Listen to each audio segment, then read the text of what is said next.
اور اس کی جتنی ایپیتھیلیل یا بلڈ ویسلز ہیں جو کہ بہت چھوٹے سائز کی ہوتی ہیں، جو اتنا پریشر برداشت نہیں کر سکتی، یا تو آنکھوں میں جائے گا تو وہ پھٹ جائیں گی، یا اگر گردوں میں جائے گا تو گردے جو ہیں وہ کام کرنا آہستہ آہستہ چھوڑ دیں گے۔ اسی لیے جو ہے ہمیں بلڈ پریشر کو کنٹرول میں رکھنا چاہیے۔ نارمل بلڈ پریشر تو 120/80 ہے۔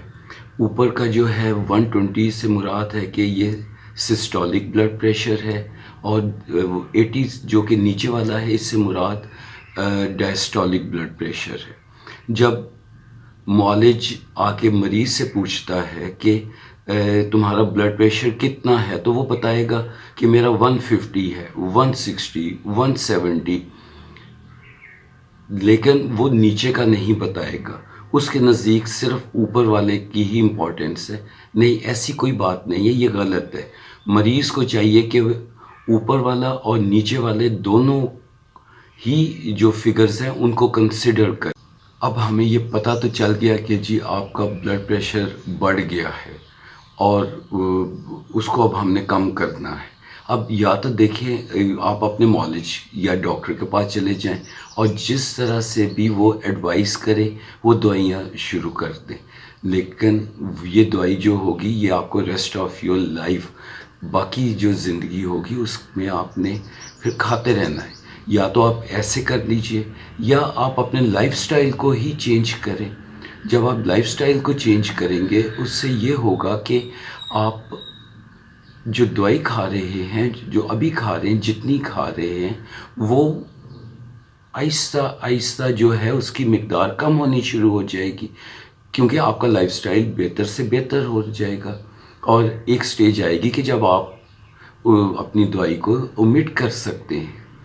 اب لائف سٹائل کو چینج کرنے کے لیے جو ہے کچھ میں آپ کو چیزیں چند ایسی بتاتا ہوں جو کہ میرا خیال ہے کہ کوئی اتنی مشکل نہیں ہے۔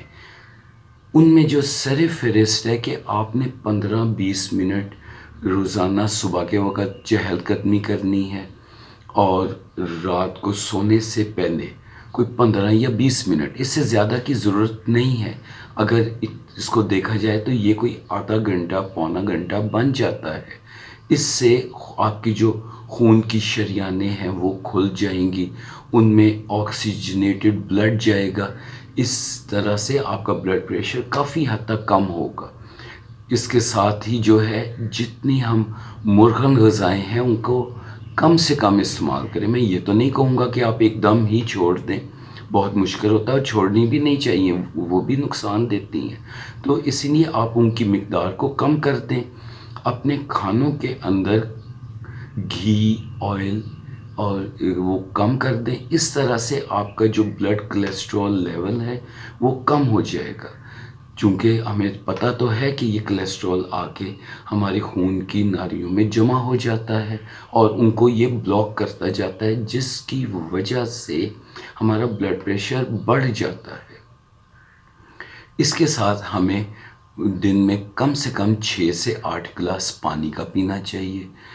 اس طرح سے پانی پینے سے ہمارے جو جسم کے مسام ہیں وہ کھل جائیں گے۔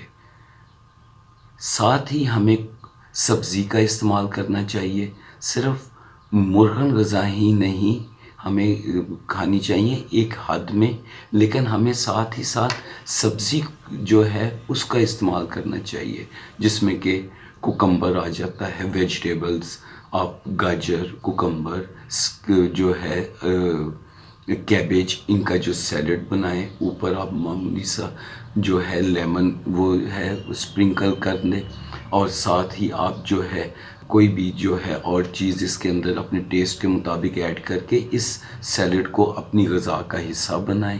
اس طرح سے آپ کا پیٹ بھی بھر جائے گا اور آپ کو جو نیوٹرینٹس ہیں جو ہمیں چاہیے وہ بھی مل جائیں گی۔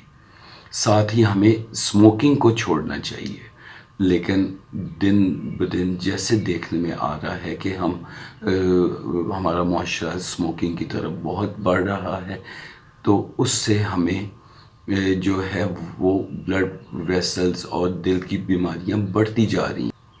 ان تمام تدابیر کو استعمال کریں تو ہم دیکھیں گے کہ ہمارا بلڈ پریشر بہت حد تک کنٹرول میں رہے گا۔